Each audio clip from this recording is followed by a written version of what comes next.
Bismillahirrahmanirrahim. Assalamualaikum warahmatullahi wabarakatuh.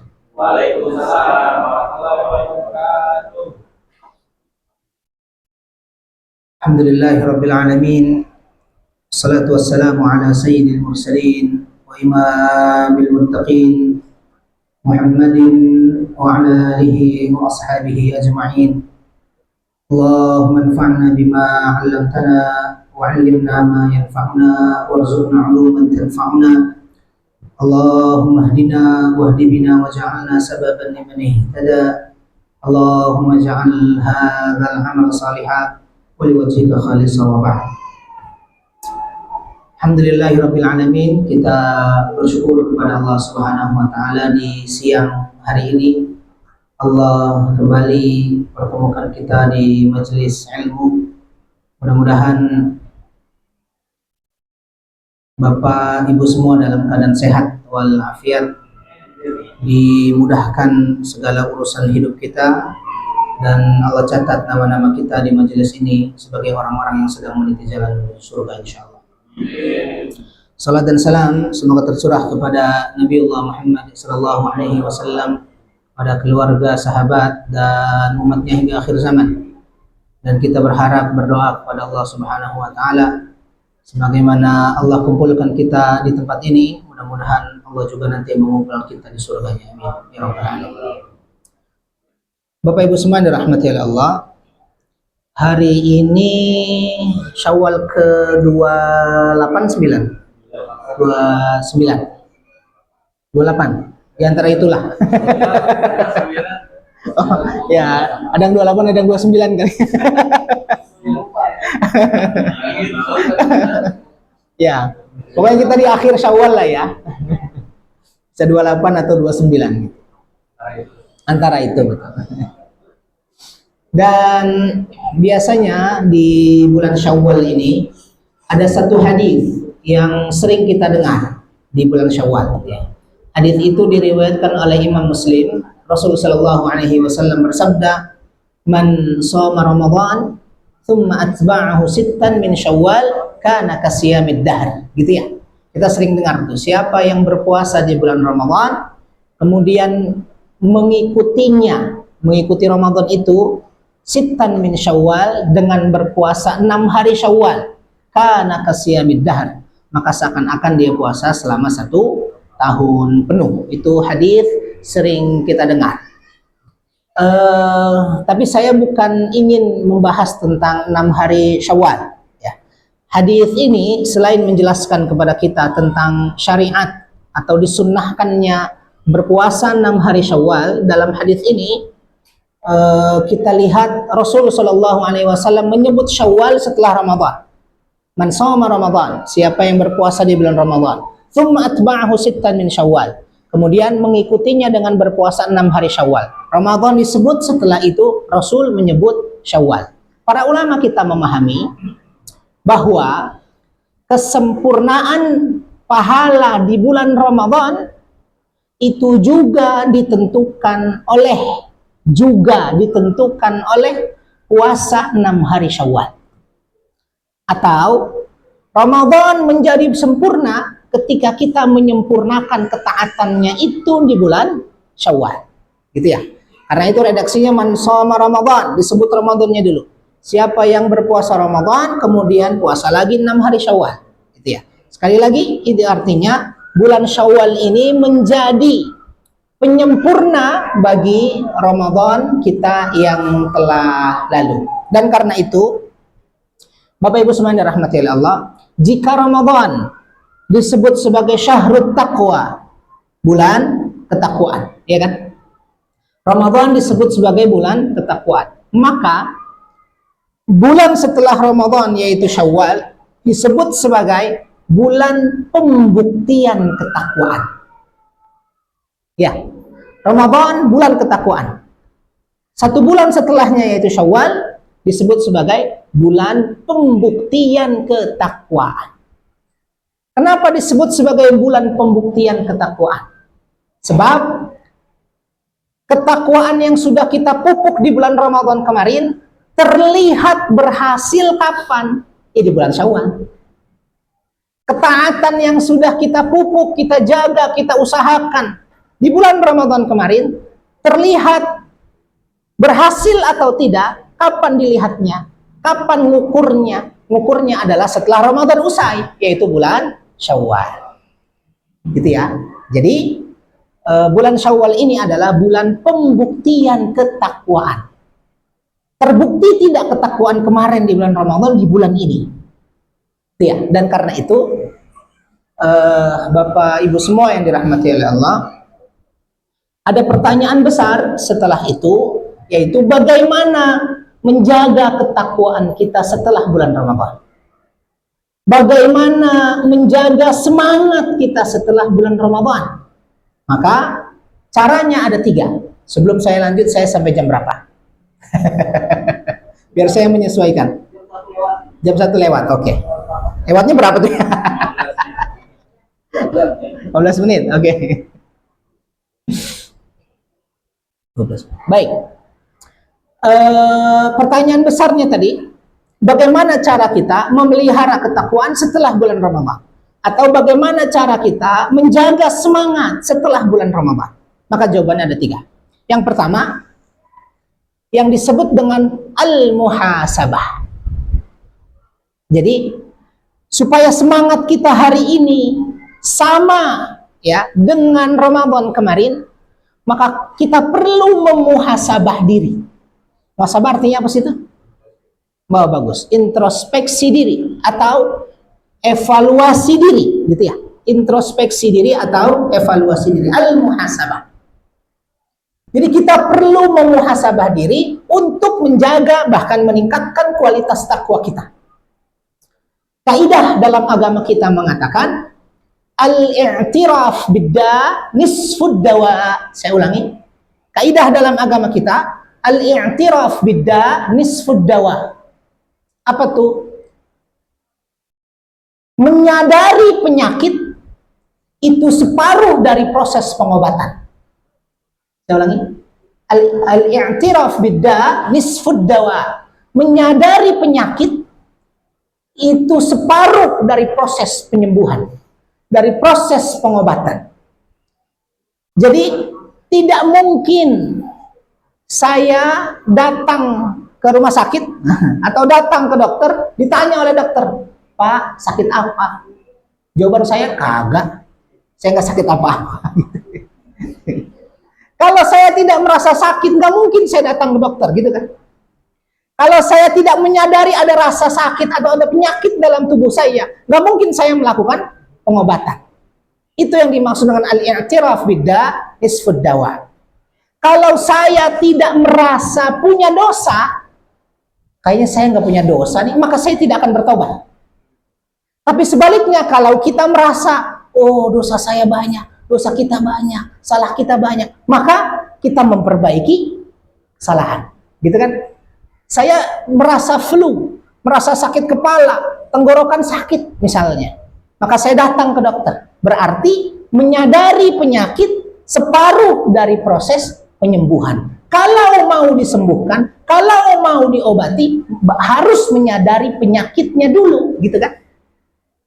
Nah, maka ya menyadari penyakit itulah yang dimaksud dengan al-muhasabah. Ya, kita banyak-banyak berdialog dengan diri. Kita banyak-banyak melihat ke dalam diri kita. Kira-kira apa kekurangan kita? Kalau sudah tahu kekurangan kita, maka kita memperbaikinya dong. Kalau kita sudah tahu dosa-dosa kita, oh dosa saya di sini, oh kesalahan saya di sini, maka saya memperbaiki kesalahan itu. Itulah yang dimaksud dengan al-i'tiraf bidda nisfud dawa. Mengakui penyakit adalah separuh dari proses penyembuhan. Sadari dulu.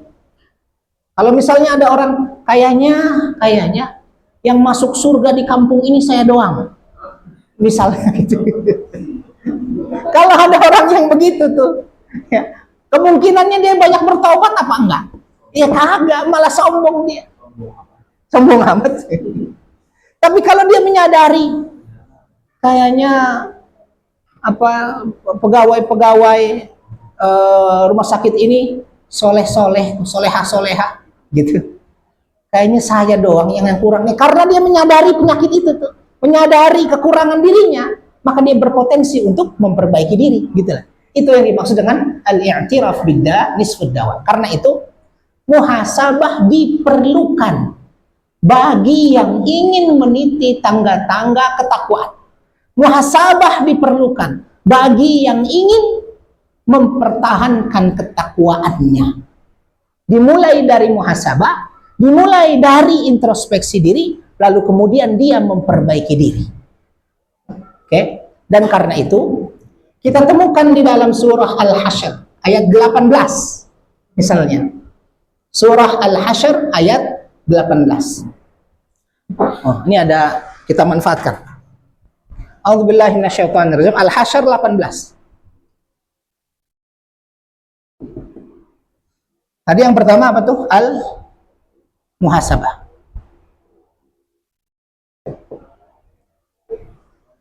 Al-Hasyr 18. Ya ayyuhalladzina amanu, wahai orang-orang yang beriman. Ya ayyuhalladzina amanu ittaqullah, kata Allah, wahai orang-orang yang beriman, ittaqullah, bertakwalah kalian kepada Allah. Lanjutannya, wal tanzur nafsum ma qaddamat lighad.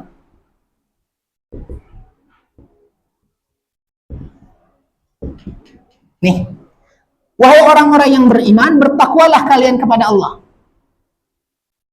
Kemudian wal tanzur nafsum ma qaddamat lighad, hendaklah setiap jiwa memperhatikan, setiap jiwa, setiap diri memperhatikan apa? Ma qaddamat, apa yang telah dia lakukan. Yang telah dilakukan diperhatiin tuh. Untuk apa? Lighad, untuk kebaikan masa depan. Hendaklah setiap jiwa memperhatikan apa yang telah dia lakukan untuk perbaikan masa depan.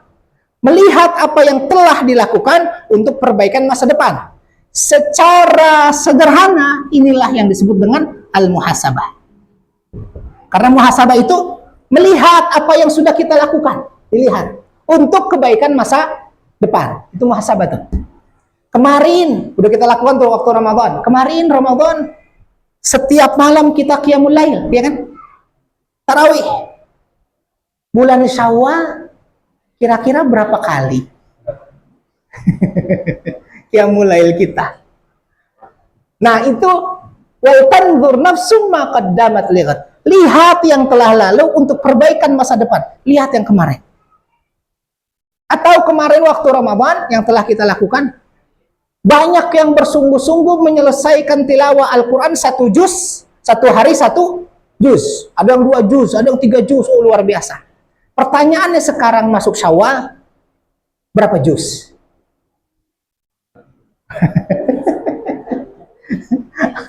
Adanya juz. Jusnya Pak Aceh. Jus apa itu namanya? Kurma. Campur susu. Luar biasa ini.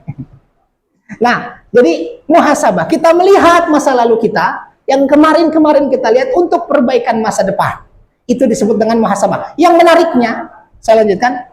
Kata Allah, ya ayyuhalladzina amanu taqullah, bertakwalah kalian kepada Allah, wal tanzur nafsum ma qaddamat lighad, hendaklah setiap jiwa memperhatikan apa yang telah ia lakukan untuk kebaikan masa depan. Ayat selanjutnya adalah wattaqullah, dan bertakwalah kalian kepada Allah. Jadi ayat tentang muhasabah nih, tentang muhasabah diapit oleh redaksi yang sama, yaitu ittaqullah, diakhiri juga dengan wattaqullah, bertakwalah kalian kepada Allah. Padahal kalau Allah katakan ya ayyuhalladzina amanu taqullaha wal tanzur nafsum ma qaddamat lighad, pesannya sampai, disuruh bertakwa juga sampai itu pesannya. Atau ya ayyuhalladzina amanu wal tanzur nafsum ma qaddamat lighad wattaqullah, sampai juga tuh takwa. Tapi kenapa perlu Allah ulang di awal dan di akhir? Ya, untuk mengapit redaksi muhasabah. Kenapa? Di antara maknanya adalah bahwa siapa yang ingin mempertahankan ketakwaannya di awal dan di akhir, maka perbanyaklah muhasabah. Siapa yang ingin menjaga semangat ibadahnya, maka banyak-banyaklah bermuhasabah diri. introspeksi diri. Lihat ke dalam, kekurangan saya apa. Kalau tahu kekurangan, memperbaiki dong. Tapi kalau setelah lihat ke dalam, kayaknya saya nggak punya dosa nih. Kayaknya saya nggak punya salah nih. Setelah itu memperbaiki diri nggak? Ya kagak. Karena merasa sempurna. Maka lihat diri, lihat kesalahan. Wal tanzur nafsum ma qaddamat lighad. Oke? Maka muhasabah tadi itu ya. Arti muhasabah adalah mengevaluasi diri ya dengan cara melihat apa yang telah kita lakukan untuk perbaikan masa depan. Jadi targetnya adalah perbaikan masa depan. Yang dilihat apa yang sudah kita lakukan. Ya. Kemarin 30 hari kita atau 29 hari kita puasa Ramadan kan? Nggak kerasa kan? Hari pertama udah seminggu, tiba-tiba 15 hari, tiba-tiba udah mau sidang isbat. Pas masuk bulan Syawal, puasa 6 hari aja beratnya minta ampun. Iya kan? Puasanya berat 6 hari. Saya aja terus terang. Saya baru selesai kemarin, terakhir hari Selasa. Baru selesai hari terakhir. Karena dipilih-pilih kan? Ya, dipilih-pilih. Senin, Kemis. Minggu selanjutnya, Senin, Kemis lagi. Sisanya kondangan. Sisanya halal bihalal. Sisanya nastar masih masih menari-nari itu. Berat. Nah, kita perlu mengevaluasi diri. Kenapa ya berat gitu ya. Ya. Bapak Ibu sekalian dirahmati Allah. Jadi kita mulai dari muhasabah. Suatu hari, seingat saya pernah cerita di sini. Cerita ini disampaikan dalam hadis yang diriwayatkan oleh Imam Ahmad dan dinyatakan sahih oleh para ulama kita. Suatu hari Rasulullah SAW sedang berkumpul dengan para sahabatnya di Masjid Nabawi. Kemudian Rasul mengatakan nanti sebentar lagi akan ada seorang laki-laki bergabung bersama kita. Dan dia adalah calon penghuni surga. Masih ingat ya? Dia bakal datang di terakhir nih. Tiba-tiba kucuk-kucuk orang itu datang masuk ke majelis berwudu, dalam hadis itu dikatakan berwudu, kemudian janggutnya basah, kemudian dia bergabung dalam majelis Rasul. Para sahabat melihat, ternyata bukan Umar, bukan Abu Bakar, bukan dia, sahabat biasa aja. Tapi disebut bakal masuk surga. Besoknya begitu lagi kata Rasul, nanti akan ada sahabat kita yang bergabung. Kita sudah kumpul, tiba-tiba ada yang datang. Orangnya masih sama. Hari ketiga juga sama begitu. Berarti Bapak Ibu yang tadi telat tuh, gak usah khawatir. Insya Allah calon penduduk yang telat aja calon penduduk surga. Apalagi? Apalagi yang tilawah tadi. Nah, yang menariknya adalah Abdullah bin Amr bin As penasaran, kira-kira sahabat ini disebut bakal masuk surga kenapa? Sehingga cerita dia minta datang menginap 3 hari 3 malam. Saya pengen nginap 3 hari 3 malam di rumahmu, bolehkah? Kata sahabat yang disebut oleh Rasul calon penghuni surga, boleh. Diperhatikanlah sahabat ini, malam pertama tidak ada yang spesial dari ibadahnya. Malam kedua tidak ada yang spesial dari ibadahnya. Malam ketiga tidak ada yang spesial. Salatnya sama, qiyamnya sama, tilawahnya sama, infaknya sama, sama semua.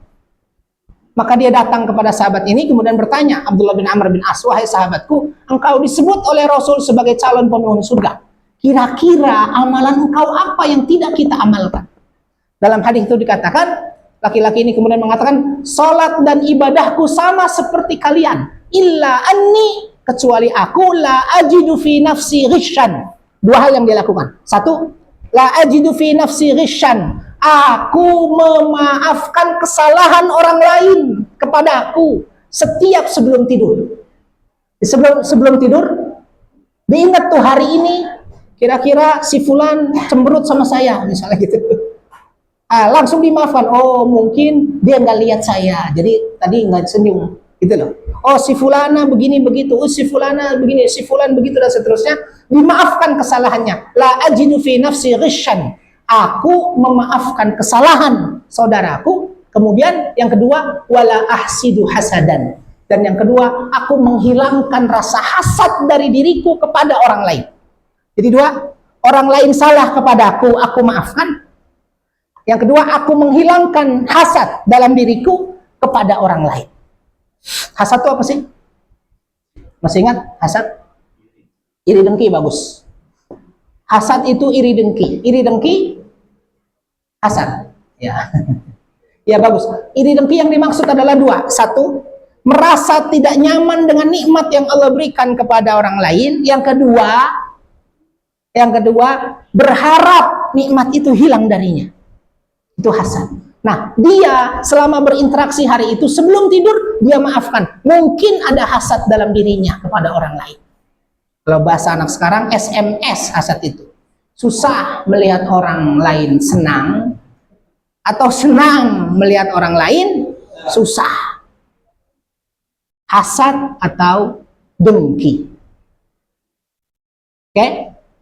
Nah, itu al-muhasabah. Jadi kita awali dengan al-muhasabah. Yang kedua,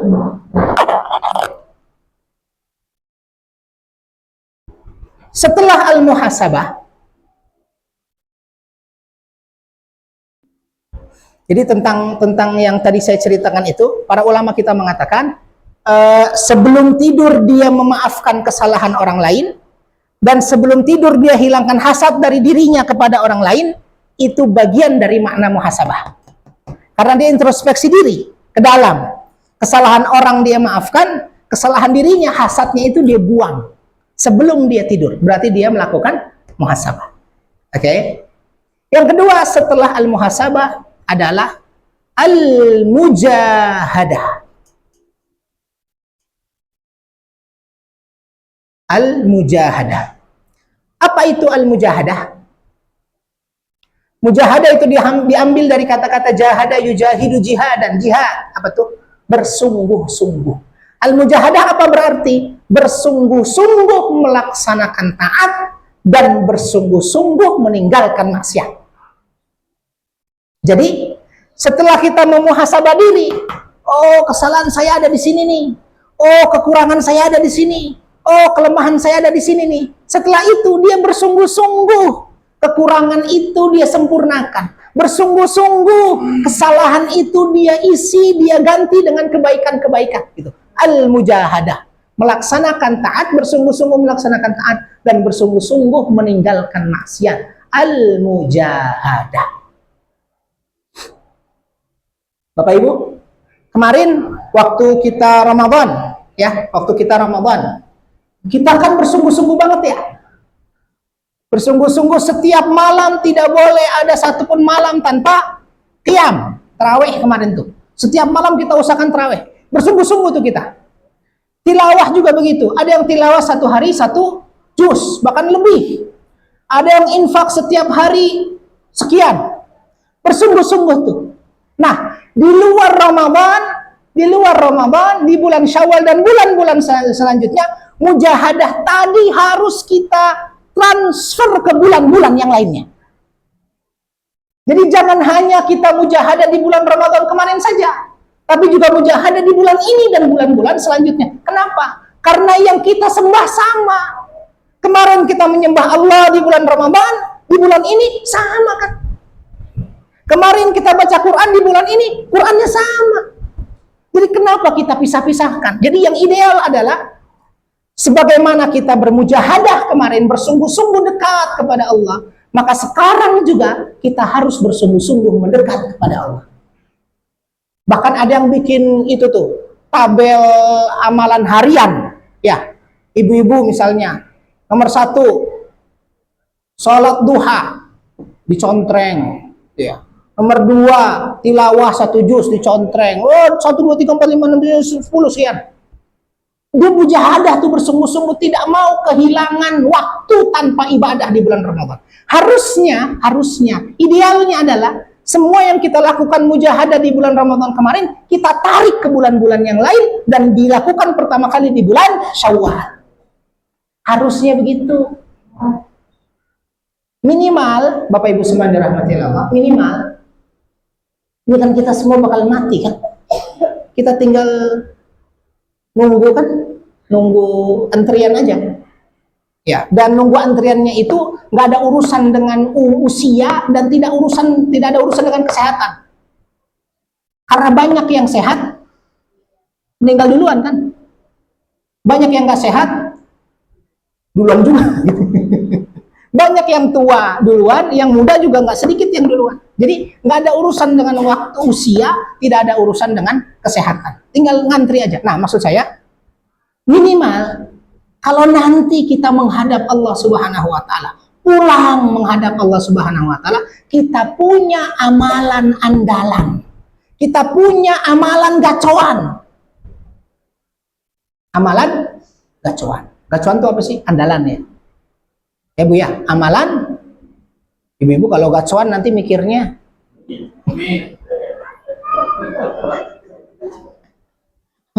mie gacoan. Ya, amalan andalan itu perlu tuh, dan itu dibutuhkan mujahadah. Amalan gacoan tadi, amalan andalan itu dibutuhkan mujahadah. Saya punya kawan tidak pernah meninggalkan sholat berjamaah. Kenapa? Itu amalan andalan dia itu. Bukan teman sih, bapak saya. Jadi bapak saya itu, bahkan saya nyebutnya, dia tetap akan ke masjid walaupun apa itu namanya badai, hujan badai sekalipun dia akan tetap ke masjid tuh. Bahkan kemarin waktu Covid, walaupun salah secara fikih, dia tetap berangkat ke masjid. Saya sudah tegur, Pak, jangan dulu ke masjid, lagi ada Covid dan seterusnya dan seterusnya. Secara fikih itu salah, makanya saya tegur. Tetapi jawabannya membuat kita semangat. Jawabannya kata dia apa? Saya sudah tua, kena Covid ataupun nggak kena Covid, sama-sama bakal mati. Tapi saya bercita-cita matinya di dalam masjid. Dia bilang begitu. Makanya dia nggak pernah meninggalkan sholat berjamaah. Setelah Covid, 2 tahun setelah Covid, Allah takdirkan panggil beliau saat beliau sedang mendengarkan khutbah Jumat di masjid. Lagi khutbah Jumat, lagi dengerin khutbah Jumat, tiba-tiba roboh. Aduh, roboh benar. Roboh. Dibawa ke rumah sakit, tidak lama meninggal dunia. Ya. Jadi maksud saya, kita harus punya amalan andalan masing-masing. Yang bisa mengandalkan sholat berjamaahnya, lakukan itu. Atau kalau itu sulit baginya, cari amalan andalan lain. Oh, saya misalnya bisa sodakoh setiap hari. Saya bisa infak setiap hari, misalnya. Ya, yang satu nggak bisa sholat berjamaah selalu, tapi dia bisa sedekah setiap hari. Misalnya, memang hartanya berlebih, misalnya. Dia bisa lakukan itu tuh. Terserah mau warna biru, mau warna merah, mau warna hijau, mau warna abu-abu, terserah. Atau kalau yang dijatuhin tuh bunyi, boleh juga.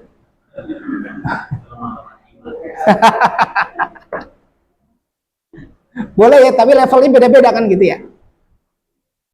Jadi terserah. Ada yang amal gacoannya itu bagus, tilawah. Setiap hari ada yang tilawah 1 halaman. Jadi nggak boleh ada 1 hari pun tanpa tilawah. 1 halaman minimal misalnya.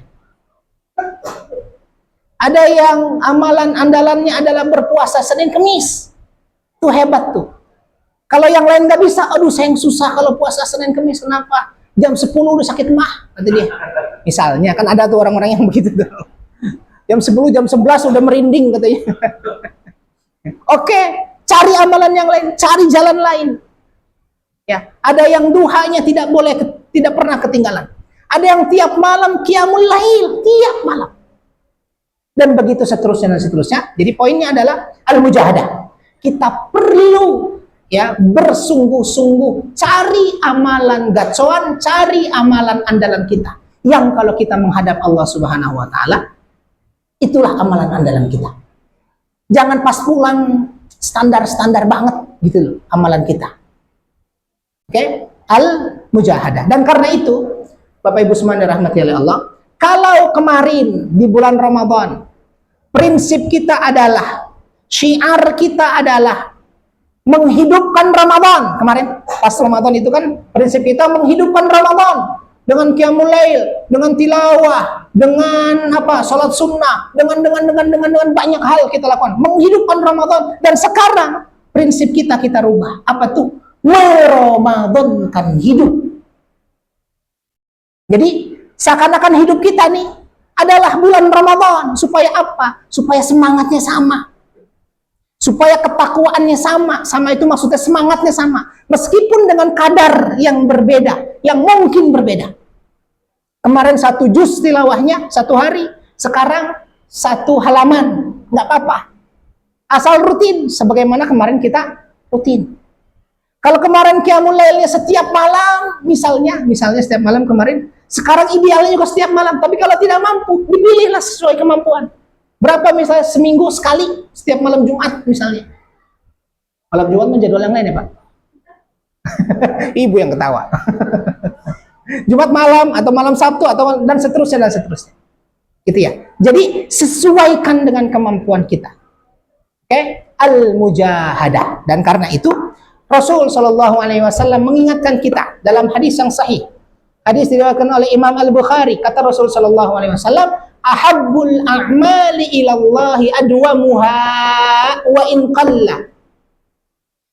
Amal yang paling dicintai Allah adalah adwamuha, yang dilaksanakan terus menerus, wa in qalla, meskipun sedikit. Sedikit asal terus menerus lebih baik daripada banyak setahun sekali. Oke? Adwamuha wa in qalla. Dan karena itu juga para ulama kita sepakat bahwa tanda kebaikan seseorang diterima adalah lahirnya kebaikan setelah kebaikan yang pertama tadi. Min alamati qabulil hasanah al hasanatu ba'daha. Tanda diterimanya kebaikan, satu kebaikan adalah lahir kebaikan yang lain setelahnya. Ramadan kemarin kita sudah baik tuh. Ramadan yang baik-baik itu tanda diterimanya adalah setelah Ramadan kita semakin baik. Ada lagi kebaikan yang kita lakukan setelah bulan Ramadan. Maka kita perlu mujahadah, bersungguh-sungguh. Sebagaimana kemarin kita bersungguh-sungguh. Kalau perlu bikin jadwal sebagaimana kemarin kita bikin jadwal. Minimal kita mengusahakan ibadah gacuan tadi. Ibadah andalan tadi, dan itu semampu kita. Yang mampu puasa silakan andalannya, yang mampu tilawah silakan andalannya, yang mampu sedekah, infak silakan, dan begitu seterusnya. Al-mujahadah. Bapak Ibu semua yang dirahmati oleh Allah Subhanahu wa taala, setelah al-mujahadah yang bisa kita lakukan adalah al-muraqabah.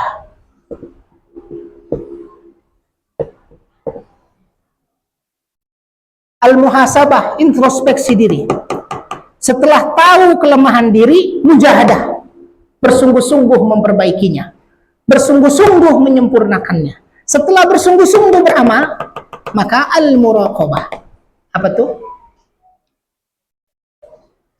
Betul. Merasa diawasi oleh Allah Subhanahu wa taala kapan saja dan di mana saja.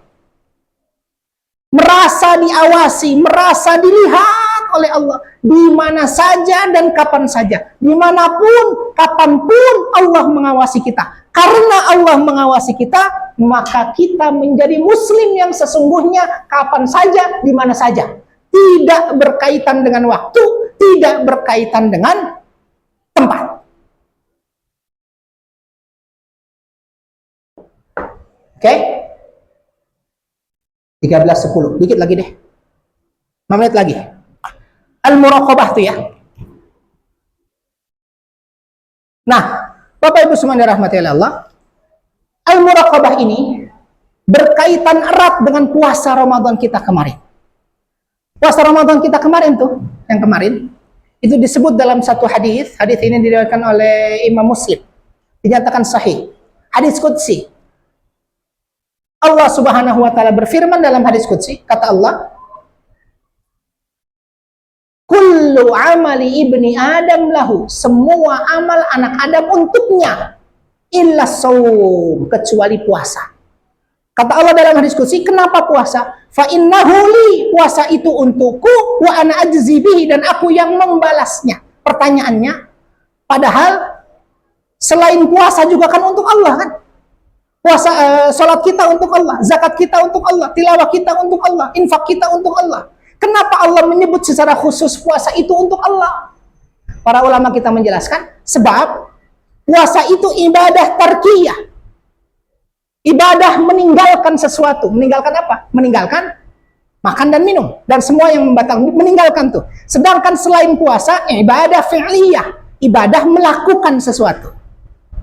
Jadi kalau ibadah melakukan itu kelihatan bentuknya. Orang lagi sholat ya kelihatan tuh.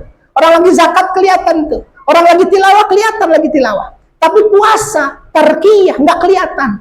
Karena dia tarkiyah, maka sangat berkaitan dengan muraqabatullah.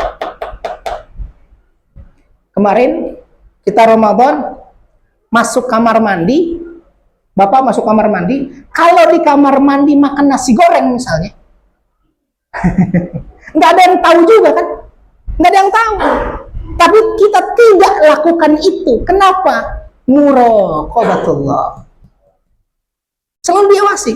Ibu-ibu misalnya, yang mungkin waktu itu di rumah, bapaknya keluar, anak-anak di luar. Ibu di rumah sendirian misalnya.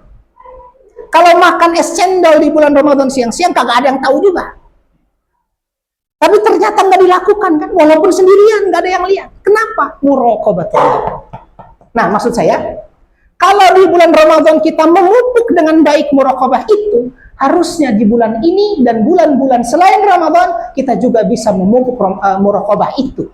Kenapa? Karena kesalihan kita, ketaatan kita, ketakwaan kita tidak terikat secara khusus oleh waktu dan tidak terikat oleh tempat.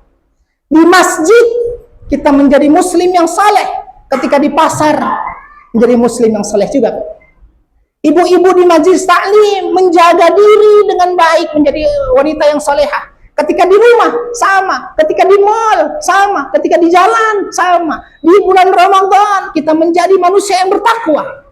Di luar Ramadan juga menjadi manusia yang bertakwa. Jadi muraqabatullah. Maka pesan ulama kita yang sering kita dengar, kun rabbaniyan wala takun ramadhaniyan. Jadilah kalian hamba-hamba Rabbani dan janganlah kalian menjadi hamba-hamba yang Ramadhani, yang hanya beribadah hanya di bulan Ramadan saja. Wallahu a'lam bishawab. Saya kira itu terakhir. 3 hal barusan, muhasabah, mujahadah, muraqabah akan mudah kita lakukan. Syaratnya 1. Syaratnya adalah sohbah salihah. Kalau kita punya teman-teman yang baik, kalau kita punya circle yang baik, kalau kita punya bestie yang baik, kalau kita punya teman-teman saleh dan salihah, insya Allah memudahkan kita muhasabah, memudahkan mujahadah, memudahkan muraqabah. Rasul mengatakan, almar'u ala dini khalilih. Seseorang itu sesuai dengan agama temannya. Kalau temannya baik, dia ikut baik. Kalau temannya buruk, maka dia juga ikut buruk. Satu lagi. Dalam surah Al-Kahfi, ketika Allah bercerita tentang Ashabul Kahfi, disebut dalam Quran dan anjingnya. Mereka Allah tidurkan di dalam goa dan anjingnya yang juga tidur di depan mulut goa. Disebut anjingnya. Jumlah mereka 3, yang keempat anjingnya. Jumlah mereka 5, yang keenam anjingnya. Jumlah mereka 7, yang ke-8 anjingnya. Disebut anjingnya, padahal anjing kalaupun nggak diceritakan nggak ngaruh kan buat kita. Tapi disebut anjingnya sampai 4 kali. Kenapa? Para ulama kita mengatakan keberkahan si anjing itu karena suhbah salihah, membersamai orang-orang soleh. Nah, anjing juga dapat. Ini orang-orang soleh semua nih, insya Allah nih. Kita bergabung bersama orang-orang ini, insya Allah dapat berkahnya. Wallahu a'lam bishawab. Maaf kalau terlalu panjang. Saya kembalikan ke Pak Aji.